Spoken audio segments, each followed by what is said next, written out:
Традиционно время учебного года начали заселяться студенты Северо-Восточного федерального университета. В корпуса студгородка заселят 5700 иногородних и иностранных студентов. Для первокурсников подготовили 1000 мест. О процедуре заселения расскажет Саргалана Федорова. С сегодняшнего дня студенческий городок заполняют студенты. Не только первокурсники, но и те, кто уже познал радости студенческой жизни в общежитии. Процедура получения им знакома.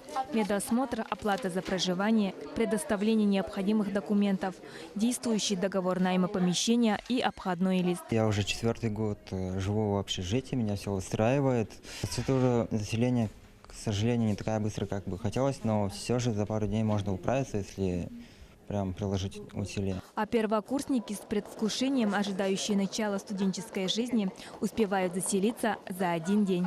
Мне по времени потребовалось всего полдня, а я от студенческой жизни ожидаю больше ярких эмоций, новых друзей и стать хорошим профессионалом своей профессии. Процедура оформления документов для заселения первокурсников организована в 66-м корпусе. Для получения договора найма жилья, помимо квитанции об оплате за проживание и справки о прохождении медосмотра, первокурсники предоставляют оригинал и копию паспорта. Существуют льготы для студентов малоимущих, если они предоставляют справку ГСС о том, что они могут получать социальную стипендию, то они могут оплачивать только за коммунальные расходы, за воду и электроэнергию.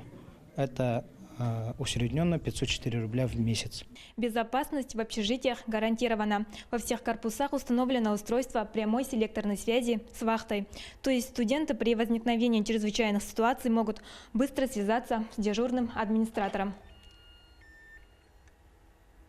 Условия проживания у студентов вполне комфортные, но предоставленных мест недостаточно для обеспечения жильем всех нуждающихся. Комиссия по заселению будет по мере освобождения мест заселять студентов из улусов круглый год. Саргалана Федорова, Евгений Рязанский, Якутск.